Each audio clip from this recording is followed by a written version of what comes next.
Welcome back to the 69th online episode of Peacetime, hosted every Sunday morning by Peace Point with myself, Phra Nicholas Thanissaro, live streaming from our meditation center in London. Last time you saw me, we looked at blessing number 27 on patience. With the Dhamma talk today, we'll continue in our series on enlightened living to the second blessing in the instilling oneself with higher virtues subsection. That is number 28 on openness to criticism. So today's session will run to about an hour and 10 minutes, starting with a 20-minute talk to define openness to criticism and the stubbornness it is supposed to overcome, then 30 minutes of meditation and 20 minutes on how to cultivate openness to criticism. We need to be open to criticism because many of our faults are less apparent to ourselves than they are to other people. According to the Buddhist proverb from the Dhamma part of verse 252, easily seen are the faults of others, but one's own faults are difficult to see.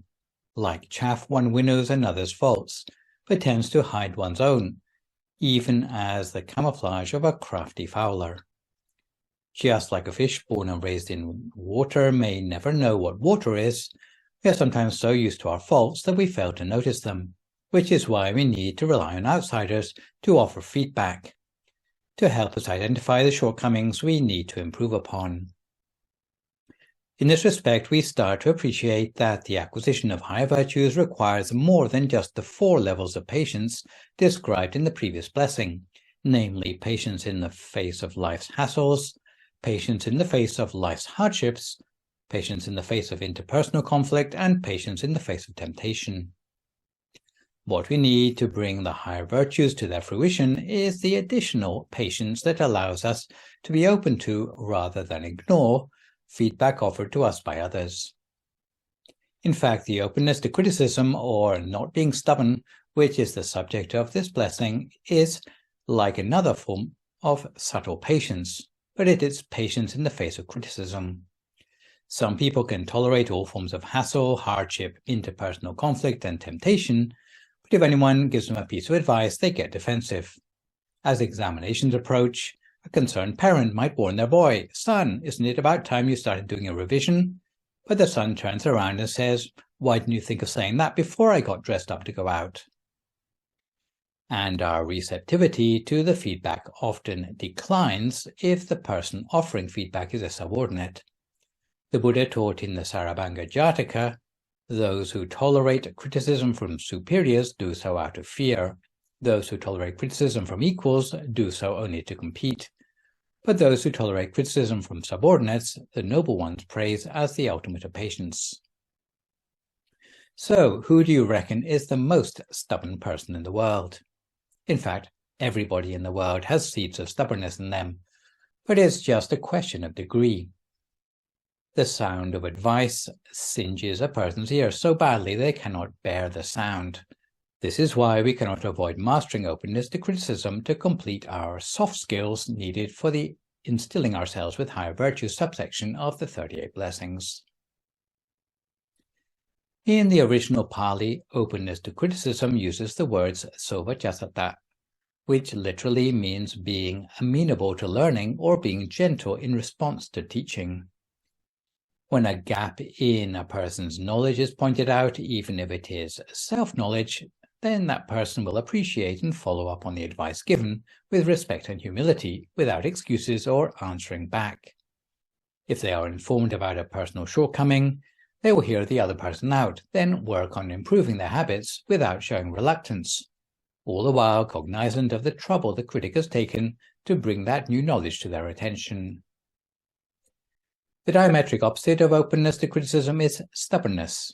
Some people think that responding to criticism should be simple. After all, you merely need to quit your stubbornness, while calmly bringing to mind all the opportunities stubbornness can cause us to miss. Unfortunately, it is easier said than done. So, to get to the root of the stubbornness problem, we need to deconstruct it. In the Anumana Sutta, the Venerable Moggallana Thera listed as many as 16 possible features of stubbornness in the face of criticism. Many of the 16 features mentioned overlap with those in the Upakilesa Sutta, which is also in the Majjhima Nikaya. Those subtle traits are already known to be features of stubbornness more generally and include things like greed, covetousness, stinginess, obstinacy, rigidity, vanity, and recklessness, and as such would be a topic for a completely different lecture series. But if we want to keep life simple by looking at the features relevant to stubbornness in the face of criticism, we can reduce the number down to just 5, and we'll look at each of these in turn. First possible feature of stubbornness in the face of criticism is being unable to control oneself when angry. For example, by stamping your feet or tearing out your hair, yelling or slamming doors. If you meet anyone like this, you will be taking a big risk if you try to pass on advice. The second possible feature of stubbornness in the face of criticism is always having to have the last word, which, like egomaniacs more generally, means that they are unable to control what they say when criticized. A third possible feature of stubbornness in the face of criticism is being the sort of person who has an excuse for everything. A person who is advised to sit for meditation rather than lying down will find an excuse for ignoring the advice, such as successful meditation means you have to be comfortable in body and mind. Lying down is the most comfortable for me. I don't see it interfering with anyone else's meditation. If you meet such people, it will be a waste of time trying to change their ways. However, if you recognize the same tendency in yourself, be quick to do something about it. The fourth possible feature of stubbornness in the face of criticism is being the sort of person who always has a malicious way of answering back. In other words, responding to a critic in a way that will hurt them. They will say something like, "Don't go worrying about me, you'd be better off sorting out the problems in your own life." Instead of accepting criticism, they ignore the advice and turn it back on their critic. The fifth and final possible feature of stubbornness in the face of criticism is changing the subject to avoid speaking about the matter. Since they cannot deny the accusation, they and ah, beat about the bush and digress instead. Like all the features highlighted, if we can gradually reduce these knee-jerk responses to criticism one by one, we will gradually work the stubbornness out of our system. From what is known about the nature of stubbornness, 3 distinct categories can be identified, and the difference is important because it affects how they can be dealt with. Firstly, there are those who are stubborn because of ignorance. Since they may not be the sharpest tool in the shed, they may be oblivious to the value of the advice, if not out of ignorance, and because they're too lazy to change. For such people, encouraging them to change may be too labor-intensive. It is as if they are stubborn without realizing it. At heart, such people may prefer the clarity of just being told to do things rather than being persuaded by elaborate reasons. In fact, eloquent reasoning might be considered casting pearls before swine, to use a New Testament metaphor. The second sort of stubbornness is those who are stubborn because of intransigent views. In fact, they may be very intelligent people, but only in terms of IQ rather than EQ. Unfortunately, they may not realize the limits of their knowledge or the gaps in their experience.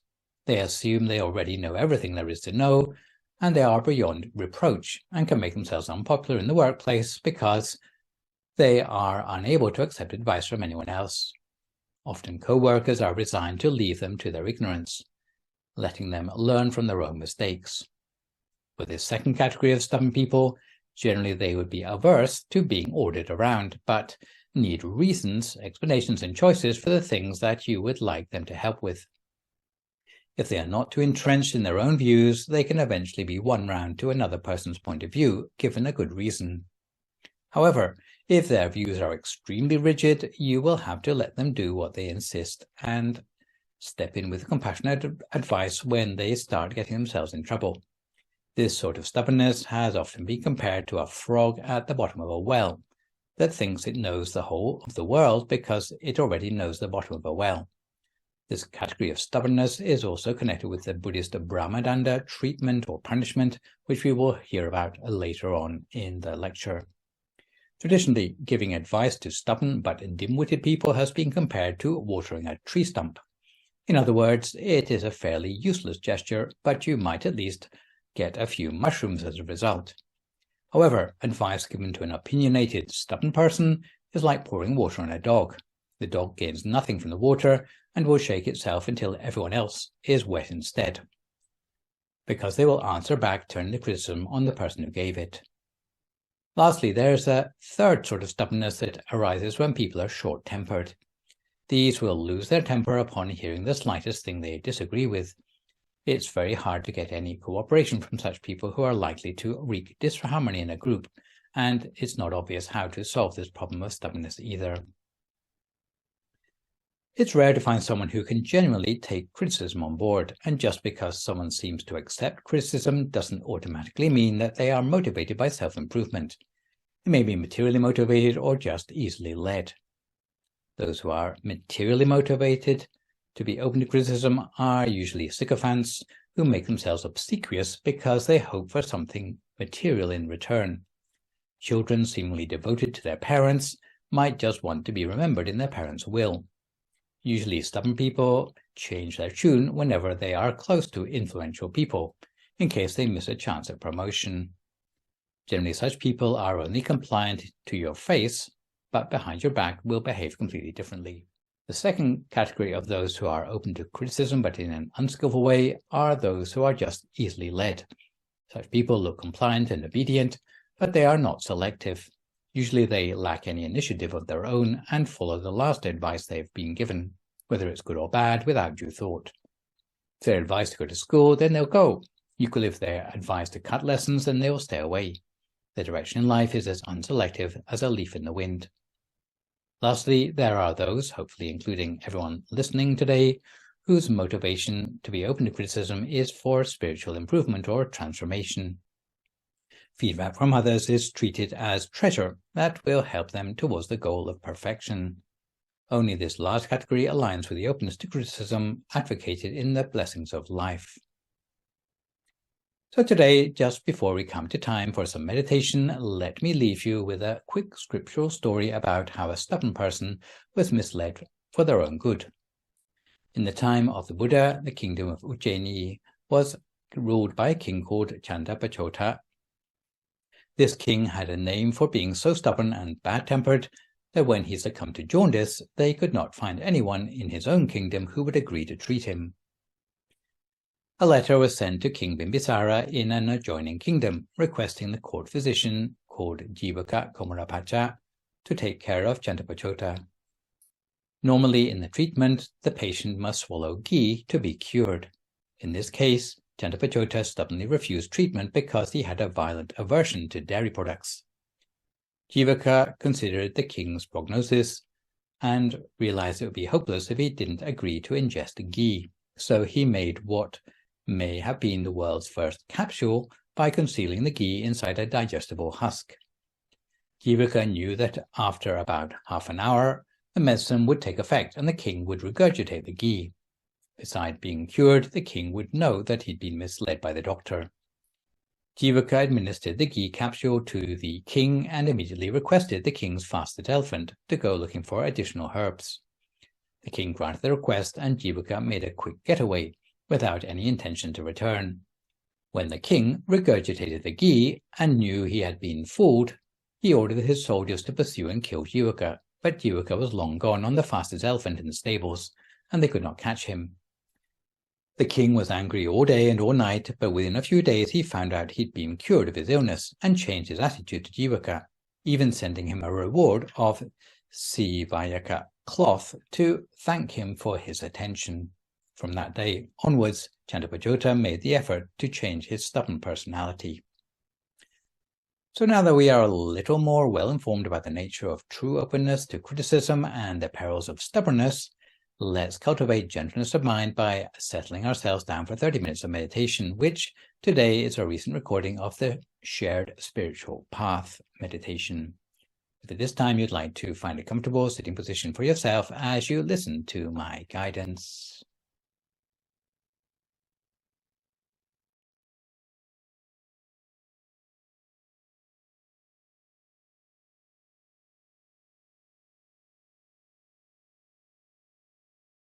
So if you'd like to settle yourself down into a comfortable position for your meditation today, closing your eyes very gently, and breathing deeply to yourself, while letting go of any tensions in your body, all the way from the top of your head, right the way down to the tips of your toes.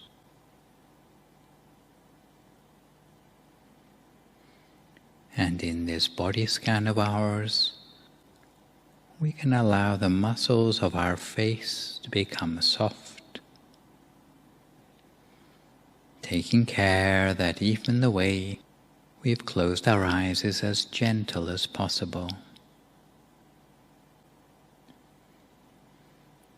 Bearing in mind that the muscles around our eyes are the most sensitive in our body. And if we can close our eyes gently, then the whole of the rest of our body will relax in just the same way.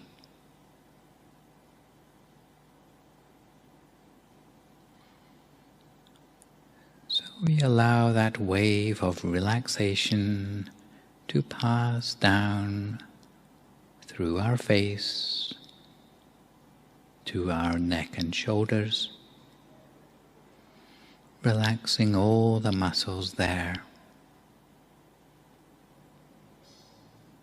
relaxing both arms, forearms, hands and fingers,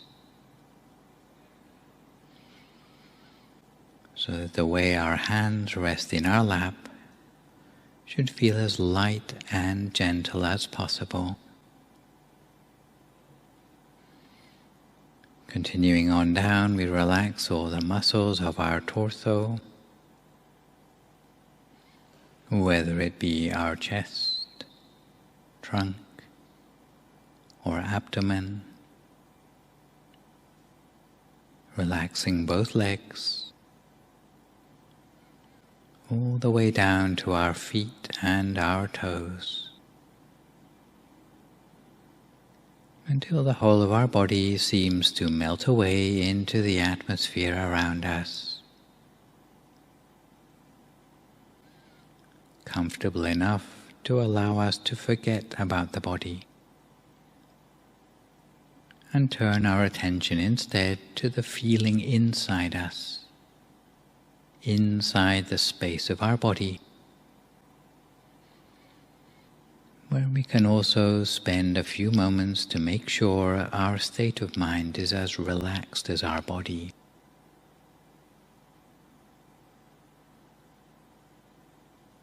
So ideally, our state of mind should feel awake and alert, but also relaxed. Picking up on the energy of solidarity with like-minded meditators in our group, because there's always a sharing of the inspiration to meditate that brushes off on all around us and gives us a sense of belonging. So at this point we can withdraw our awareness within the space of our own body to a place inside ourselves that feels free of any worries and concerns.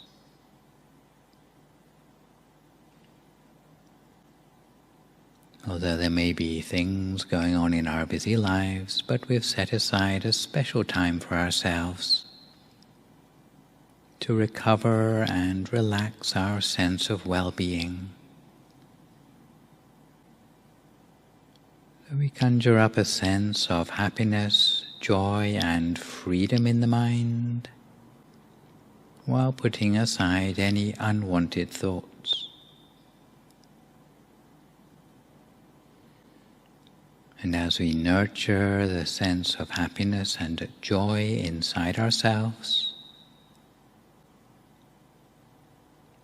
we allow that same feeling to grow and expand within ourselves until there's no space left in our mind for any other sort of thought. Ideally, we'll feel as if our whole body is light in weight, expanding, or as if it's disappeared altogether into the atmosphere around us. And at this point, for those of you who feel ready, you can start to practice your favorite method of meditation now that your body and mind are completely relaxed. But for those of you who are new to meditation or who favor the Dhammakaya approach, I'd invite you to imagine that inside your body is just an empty space or a hollow cavity with no organs or tissues, muscles or bones.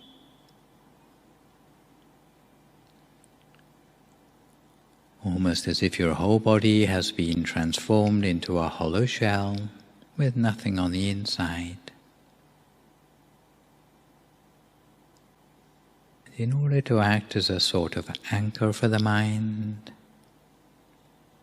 you might like to picture a bright object in your mind's eye, such as a full moon shining, a shining sun, maybe a twinkling star, or a sparkling diamond. And even if you can't directly see that object, you may find that the feeling of the presence of that object will work just as well. You may feel as if you have one of those objects floating within the space of your body. And at this point, you can allow the object to float gently down within the space of your body, following the breath down to its deepest point at the diaphragm, a place known in this tradition as the seventh base of the mind. But in fact, anywhere in that general area which feels comfortable for you will work just as well. We maintain our mind in place lightly and gently by means of the inner object that we've imagined, as continuously as we can, for as long as we can, not letting our mind wander off anywhere else if we can help it. But if the mind should wander off, as inevitably happens, we just bring it back again each time to the center as before. And if the inner object disappears, then we can think of a new one. If we notice that thoughts interrupt our meditation, we do our best to ignore them rather than elaborate on them. But if we find the mind becomes plagued by thoughts, if we find our brain is working like the proverbial hamster wheel, we might find it useful to make use of a traditional mantra, such as hearing the sound of the words Samma Arahang, Samma Arahang, Samma Arahang, coming up from the center of the body over and over again until the mind starts to gain independence from those thoughts, until the spaces between the thoughts start to last longer than the thoughts themselves. In effect, meditation is unique in the way over thousands of years it has contributed to human spirituality culture, bringing a sense of grace and meaning to the lives of all who practice, while fostering honesty, compassion, and respect for all living beings. And in the present age, the need for humility and deep empathy are so essential for the well-being of all on our planet. So as we meditate today, we can make the resolve to ourselves to continue to work together to build the lives of peace and dignity for all on a healthy planet. There are so many benefits that arise from coming together to explore this shared spiritual path that can lead all practitioners to become free from suffering, while touching progressively upon an inner experience of enlightenment. And as we gradually shed the shortcomings from the mind, whether it be grasping, malevolence, or delusion,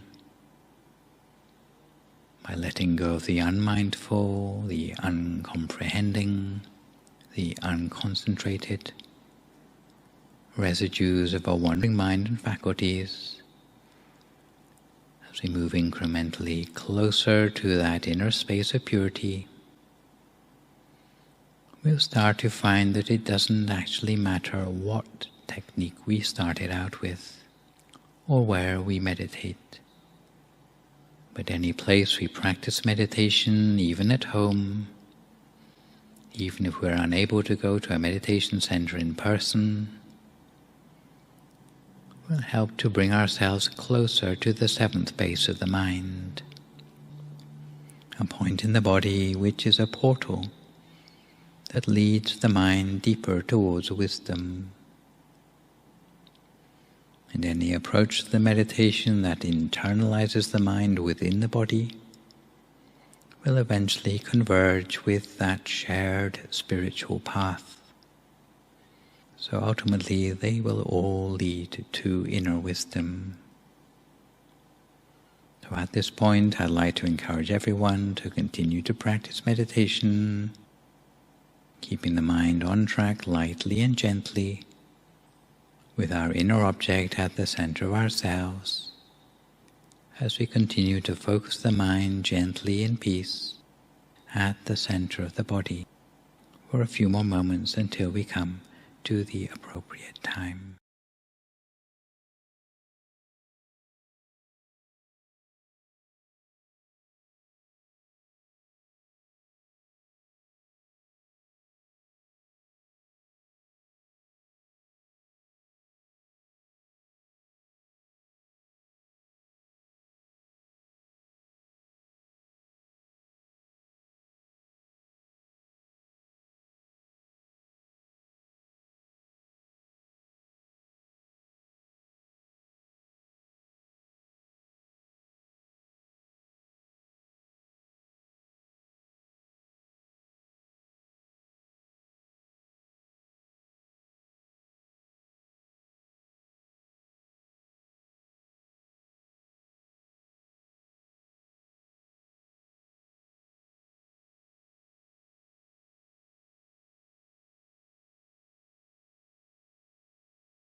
Sometimes when you're new to meditation, you may find that there are so many things popping up in the mind. It's as if its busyness never ceases. Sometimes like the ocean waves, one after the other, with those thoughts coming and going the whole of the time. But if we allow those thoughts to come and go, accepting that this is how the mind is, without getting worried or upset about it during the meditation itself, we'll find that the less we worry about it, the more we accept the reality, just acknowledging and bringing ourselves back to our meditational object, and we'll gradually become master of our own mind, rather than a slave to our own distractions. So if you find your mind is wandering off onto other things, each time you realize, you can just bring your attention back again to the center of the body as before. Bring our attention back to the center of the body for as many times as it takes to build up that sense of continuity between your awareness and that special place at the center of yourself. As you continue to cultivate the mind in this way, you will find that the number of the thoughts becomes gradually less, with or without the mantra. You find the gaps between the thoughts gradually become longer, until the gaps between the thoughts become longer than the thoughts themselves. And you'll start to be able to see through to what lies beneath the thoughts in the mind, beneath that superficial layer of left brain thinking. You'll start to be able to access more intuitive places in the mind, a deeper level of the subconscious, gut feelings, inner wisdom, until you reach a point where the thoughts die down completely, and you'll start to have a permanent connection to those deeper gifts of the mind. But for now, we keep our mind on track, lightly and gently, keeping our mind in place with nothing more than a feather-light touch. Each to our own practice for a few more moments now in silence, until we come to time for some loving-kindness meditation.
So we continue to keep our mind on track at the center of the body as continuously as we can, for as long as we can, always at the center of whatever inner experience we've built up for ourselves as a result of our meditation so far today. Whether it be in the form of a feeling of well-being at the center of ourselves, a sense of illumination within ourselves, or images within us, large or small. We place our mind gently at the center of that inner experience. And if we place our awareness exceedingly gently, there will be a sense of melting away, which allows that inner experience to spread outwards from the central point, almost like ripples spreading across the surface of a pond around the place where a pebble has been thrown in, spreading in ever-widening circles from the epicenter. And in this way we spread positive peace energy from the center of ourselves, initially to fill the whole of our body, every fiber of our being, every cell and molecule of our body. And this process of spreading is known as loving kindness. And initially we extend a loving kindness towards ourselves with a sense of self-compassion, a love for who we are, at the very least a sense of acceptance and a sense of forgiveness. Because we need to love ourselves first before we can have love to share with others. Wishing ourselves to be well and happy, free from all suffering, before allowing that same spreading of loving kindness to extend beyond the boundaries of our own body, outwards into the room around us, almost like a halo or an aura, outwards towards other sentient beings, to the whole building. From there, radiating outwards into our entire neighborhood, with the positive intention as our loving kindness spreads to the living beings in our midst, sharing that state of peace and happiness as we let it grow further, expanding to the entire town and county, to all sentient beings or people, no matter where they are or who they might be, with a wish that all those living beings be touched by our loving kindness, our sense of love and compassion, which dispels all negativity, all the negative elements that affect the world, gradually disappearing as the loving kindness spreads further and further across the surface of our planet, above and beyond borders and boundaries, extending its warmth and compassion to every living being, every creature sharing this planet, with a tide of loving kindness, which you may experience as a sense of well-being or extending light that shines outwards from your center towards the whole of the world, to bring a state of happiness and contentment, with the wish that all sadness, sorrow, or aggression be swept away by the beauty of this compassion. Just like a single candlelight can be used to light many more candles until eventually the collected light becomes resplendent, dispelling darkness. In the same way, from one person or two spreading love and kindness, the tide of compassion, acceptance, peace, and harmony can become tangible in the same way. So we make the wish for ourselves and for all the sentient beings around us, that they may be touched by this sense of inner peace, love and compassion, that all their negativity be swept away. We can also extend loving kindness to particular loved ones, family members, relatives and friends, wherever they may be, whether they are still alive or whether they have already passed. Feeling them at our center and extending that energy of peace along with our loving kindness, along with our good wishes for them to be well and happy. We extend positive wishes for all without exception, with a sense of gratitude and appreciation, extending a sense of the light of peace and harmony throughout the world in this way for the last few moments of our practice together.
Sapphe Buddha Balapata Pajjeka Nanchayam Balang Arahantanancha Te Jena Rakam Bandami Sapaso Sappaputtanupavena Sappadhammanupavena Sappasankhanupavena Satha Soti Bhavantu Te. So if you'd like to come to the end of your meditation for today, and you can gradually open your eyes again. If you feel at all uncomfortable, then slowly try changing to a more comfortable position before gradually finishing your practice. So to come gently back to our subject matter for today, let's see what we can learn about how to handle constructive criticism gracefully. A lot of the advice we shall hear revolves around defusing the particularly painful Asian phenomenon of loss of face. But even in the West, accepting criticism from others is by no means an easy matter, which is a pity because, although praise may make you feel good, critique makes you better, and you need to accept both compliments and criticism, just as it takes both sun and rain for a flower to grow stronger.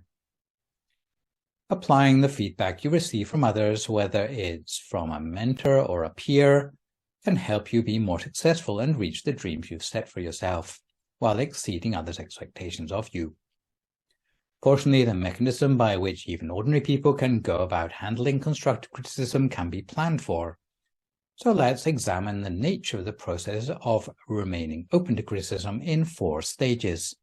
Our first reaction, our attitude of mind and disposing ourselves while receiving criticism, and finally the follow-up.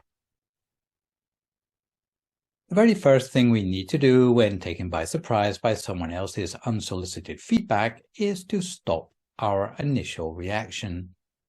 At the first sign of criticism, before you do anything, just stop.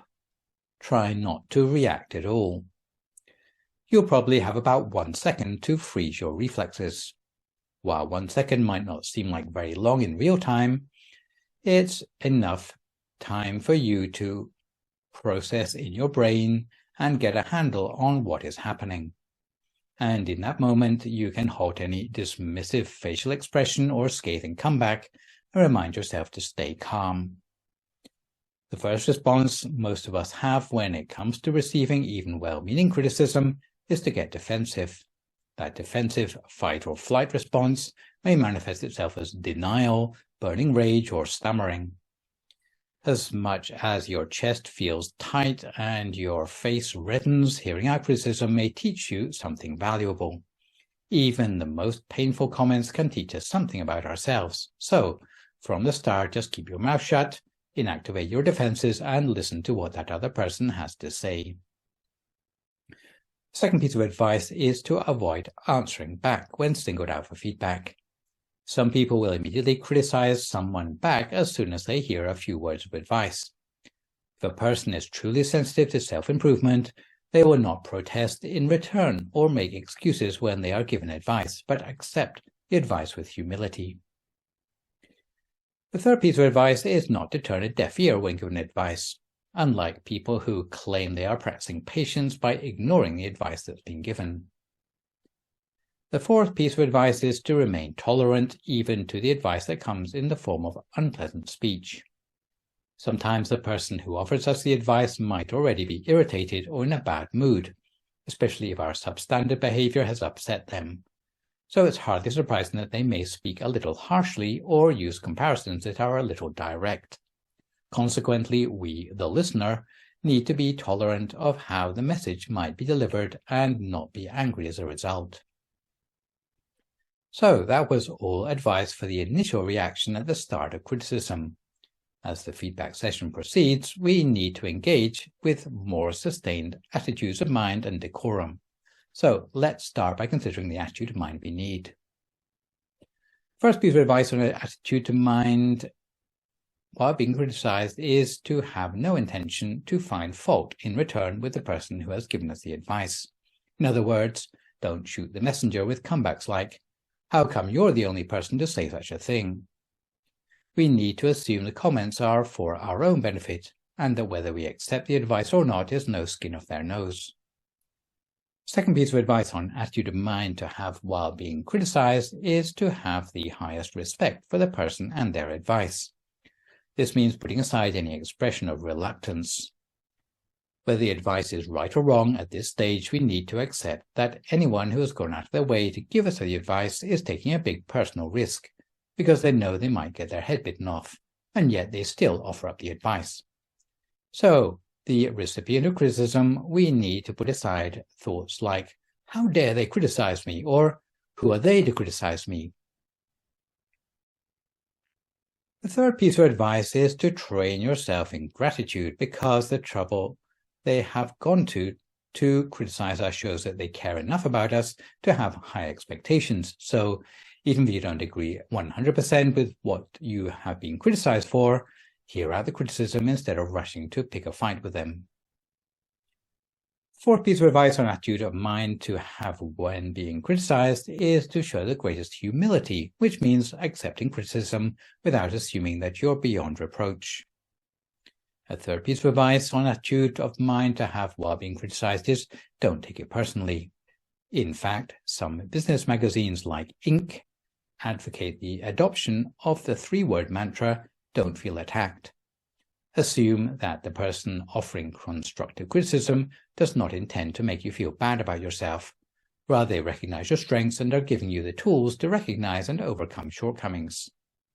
It's up to you to turn that feedback into something positive that motivates you to keep working hard and improve. Some people have a tendency to react negatively even to constructive criticism. They might try to defend themselves or escalate the tone of the conversation. However, it's better to stay calm and really listen to what the person has to say in order to be receptive to their advice. You should also try to curtail any reaction you're having to the person who's delivering the feedback. It can be challenging to receive criticism from a co-worker, a peer, or someone that you don't fully respect, but remember, accurate and constructive feedback comes even from flawed sources. In other words, keep an open mind to allow you to properly engage yourself in the process. Only when the person giving the feedback has finished sharing their thoughts would it be an appropriate time to think about what they've said and begin to self-examine. A sixth piece of advice is to own it. There's no denying it. It's tough to hear ways that you're not perfect. So really absorb the criticism. You'll feel it all the way to the bone. Nevertheless, you need to take responsibility for what went wrong. Lots of people don't own up to their mistakes. They put the blame on someone else, and it keeps them from improving. Only once you own it can you get better. Some piece of advice on attitude of mind to have while being criticized is to reflect on the harm brought by obstinacy.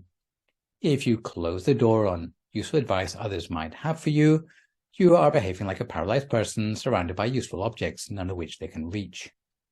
Similarly, a stubborn person may be surrounded by those in the know, but they can gain nothing from those people.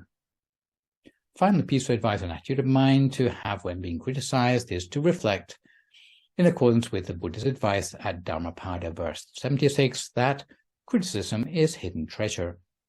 So that implies that a person who has given us personal advice and criticism is pointing the way to that treasure. Just take a few seconds to quickly remind yourself of the benefits of receiving constructive criticism, and it will help to sweeten the bitter medicine. Turn to look now at how we need to behave during the feedback session. First piece of advice on how to behave when being criticized is to mind your manners. Anyone who's open to criticism must resist the temptation to have a meltdown or be unpleasant to the person giving the advice. A second piece of advice on how to behave when being criticized is to listen for understanding. You should not be afraid or embarrassed to find out about your faults, because the hallmark of wisdom is never to be sufficed as to new knowledge. So, having avoided defensive reactions, your brain is now working fully and you have recalled all the benefits of feedback. Yay! So now you're ready to engage with a productive dialogue as to your competent, thoughtful self, as opposed to your temperamental inner child. As that well-meaning person shares the feedback with you, listen closely. Allow that person to share their complete thoughts without interruption. At this point, avoid analyzing or questioning the person's assessment. Instead, just focus on understanding their comments and perspective, and give them the benefit of the doubt here, because by recognizing that the person giving you feedback may also be nervous or may not express their ideas perfectly. The third piece of advice on how to behave when being criticized might be to write down criticism to make it less personal, and maybe to store away and look at again more objectively after the event. You might even privately write down what bothers you about the criticism that you just received, but this part would be something you wouldn't want to share with other people. The fourth piece of advice on how to behave when being criticized is to ask questions to deconstruct the feedback. Once your critic is done with their rant, you might repeat back to them what you've heard. For example, you might say, "I hear you saying that you want me to provide more detailed weekly reports. Is that right?" Since you'll probably want to get more clarity at this point, you can confirm that you've heard correctly without engaging in a debate or questioning their judgment. Instead, ask questions to get to the root of the actual issues being raised and possible solutions for addressing them. For example, if a colleague tells you that you got a little heated in a meeting, you might seek specific examples to help you understand the issue. "I admit I was a little frustrated, but can you share when in the meeting that you thought I got heated?" Acknowledge the feedback is not in dispute. You're right that I did cut him off when he was talking, and later I did apologize for that. Try to understand whether this is an isolated issue or a habitual one. In other words, was it just a mistake that you made once? "Have you noticed me getting heated in other meetings?" is an example of what you could ask. Ask for concrete solutions to address the feedback, such as, "I'd love to hear ideas on how I might handle this differently in the future." To grow, you might want to make sure you fully understand the person criticizing you, and questions are especially important if the criticism received wasn't particularly clear. By asking these clarifying questions, you're having a conversation with your critic, and this can help to improve cooperation. Final piece of advice on how to behave when being criticized, if you respond at all, is to respond appropriately.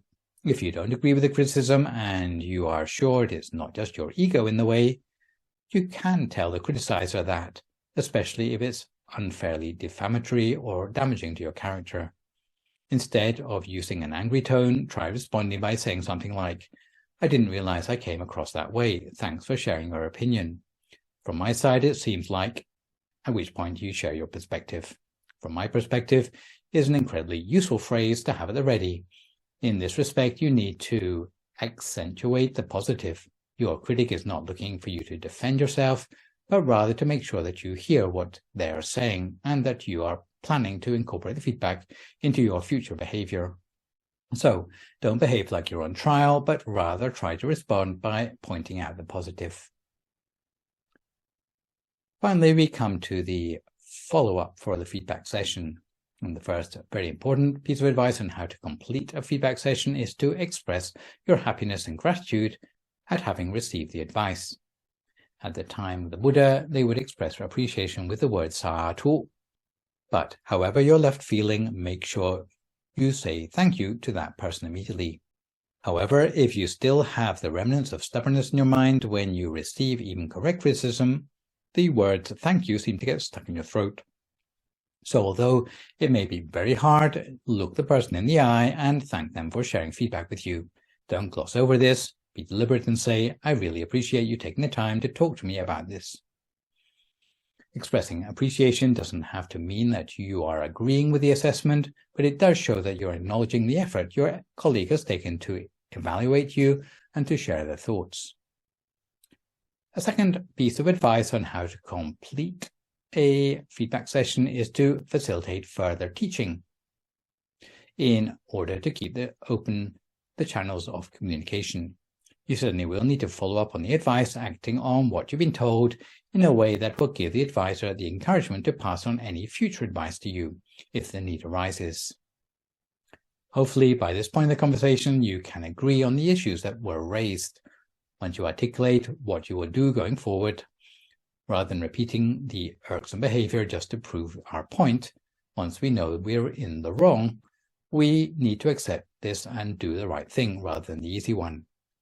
That said, if it's a larger issue or something presented to you by your boss, you may want to ask for a follow-up meeting to ask more questions and get agreement on next steps. If this is the case, then you may need to request time to follow up, which may be good because it'll give you time to process the feedback, seek advice from others, and think about solutions. It will give us the opportunity to clarify any misunderstandings, as well as share our side of the story from a settled state of mind and keep the dialogue productive and professional. Third piece of advice on how to complete a feedback session is to follow the advice to the appropriate extent. Given that sometimes the advice is not 100% justified, just try out the advice for size and see if there's any truth in it. Often we have to accept that it's more important to be seen to be following the advice than the actual content of the advice itself. At the very least, our critic will not be put off from giving us future advice further down the road. Fourth piece of advice on how to complete a feedback session is to do something nice for yourself. It may sound silly, but being open to criticism can leave you feeling vulnerable. Take a minute to do something nice for yourself. Sometimes treating yourself can help to give you space to understand how best to move forward. And the fifth and final piece of advice is to meditate often and regularly. If we can train our mind to the point of radiance and steadfastness, it will allow us to reflect wisely on the advice given to us by others, seeing how such advice can be applied to improve our personal weaknesses. In conclusion, you can't get better without a map of the direction toward improvement. Although feedback can be painful to hear, growth happens when we are equipped with the knowledge to move forward. So in the meantime, keep an open mind and recognize that the person who's giving you the advice just wants to see you succeed. And at this juncture, it might be reassuring for you to know that it's not just ordinary layfolk, but even monks who struggle with accepting criticism. In fact, monks can sometimes be some of the worst culprits. Particularly, Buddhist suggestions for correction of stubborn habits for monks come from the tradition called Pavarana, laid down by the Buddha that monks should improve on themselves by inviting others in their community to give their criticism, whatever their relative rank or status. In the rainy season, monks must stay in the same location for 3 months, but at the end of the period, the Buddha made it an item of monastic discipline that all the monks in the temple, right from the abbot down to the most junior monk, should meet together and make the invitation to one another to correct each other's behavior with a sense of goodwill. The words used in the ceremony go something like this, and I quote, "If any of you have seen, heard, or suspected any behavior of mine that was unpleasant in any matter, please inform me of such errors out of compassion, so that I might realize my own faults and be more careful of my behavior in the future." So even the most junior monk has the opportunity to voice any criticism that they wouldn't dare to give at another time of the year. So it's a little bit like open season or amnesty on criticism just for one day, which is allowed at the end of the 3 months of the rainy season, Lent. Even monks have personal faults they need to overcome, and other monks' perceptions of these might be right or wrong. Nonetheless, the opportunity to be open with others in the same community can help to reduce any interpersonal tensions. Everyone tends to think it's okay to take a few liberties here and there, or that these liberties are not bothering anyone else. But in reality, they probably are bothering other people, but they just don't want to mention it. For example, if monks are older, then they tend to keep themselves to themselves a little bit, and they might snore, or they might get up in the middle of the night, and they might disturb others. So, old monks have got certain sorts of shortcomings. The young monks have got certain shortcomings of their own because they like to talk excitedly all the time or go to bed late. So unless there's an airing of the way one side sees the other, then there's potential for interpersonal conflict. So part of letting go of stubbornness is being open to how we might impact others. It's an example of the golden rule of treating others as we might like to be treated ourselves, and it saves having to walk on eggshells around others in our community the whole of the time. Even if you are not a monk, you can make opportunities to receive feedback. You probably don't need to go to the lengths of posting a public message on Twitter or Facebook, inviting people to share their criticisms of you. Otherwise, you might get more than you bargained for. However, you might get some of the same benefits achieved in the monastic Pawarana tradition simply by offering others you live with or work with the chance to speak up on occasion. It's very effective as a way of making sure that the issues are aired within a family or a team, which otherwise would grind each other down over the years. In spite of how uncomfortable feedback sessions are, their utility cannot be denied. If children are trained in such a way from an early age, then they can minimize their negative traits before they become too serious to avoid disadvantages of stubbornness later in life. So it might be something where openness to feedback is the first step towards empathy in accommodating people's different natures and worldviews. The important thing once you receive the criticism or feedback is that you need to reflect on it. What you have been told may be true or may not be true, but at least give it fair consideration to see whether there's any truth in it from what you've heard from the others who have taken the trouble to give you the feedback in the first place. So just while we are on the subject of monastic stubbornness, we have time for a quick related story. In the time of the Buddha, when he renounced his life as a prince in the palace to ordain, he left the palace on horseback together with a charioteer called Channa. Channa also ordained later in life, but throughout his monkhood, he was unable to make progress in the teachings of Buddhism. The reason for this was that he would selfishly do whatever he felt like doing and would ignore the advice of all the other monks in the community. He was so proud of having accompanied the Buddha when the Buddha renounced the palace that he thought the whole of the Buddhist community should be in his debt. He was not ready to listen to anyone else's advice because he considered them all ungrateful. He would not listen to anyone but the Buddha himself. However, the Buddha didn't have enough time to give Channa personal attention, so he ended up as a stubborn monk. Ananta, who was the secretary to the Buddha, asked the Buddha, "What can we do with this monk? Because when you eventually pass away, there will be no one left who can guide him." The Buddha replied, "If he is still stubborn after my death, you must apply the Brahmadanta punishment, which means just let him do whatever he wants to do, say whatever he wants to say, but ignore him by treating him as if he wasn't there. Don't speak to him or do anything to cooperate with him." When the Buddha did eventually pass away, all the monks did what the Buddha had instructed, and within a very short period of time, Channa became like an outcast in the community. Eventually, Channa came groveling back to Ananta, pleading, "Please be a refuge to me. I will stop being stubborn." Consequently, all the monks had a meeting and decided to forgive him. As a result of everyone treating him in the same way, he could soon realize his mistake and change his ways, soon afterwards being able to reach enlightenment as an arahant. So if you have a stubborn child in your family and you're a parent, then perhaps you can use the same Brahmadanda technique as a punishment for the child's acting out. However, if your parents are stubborn as a child, using this technique might not be quite as appropriate.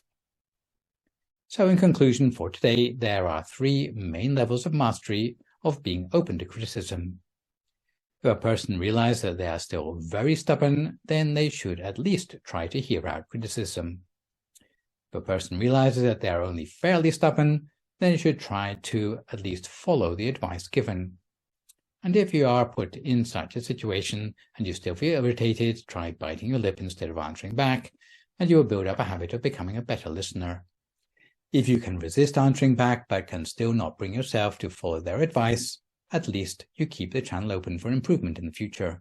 Finally, if a person has to a large extent freed themselves from stubbornness, apart from hearing out criticism and following it, they should also try to express appreciation for the goodwill of the person who has given the advice, no matter how apparently flawed that person might be.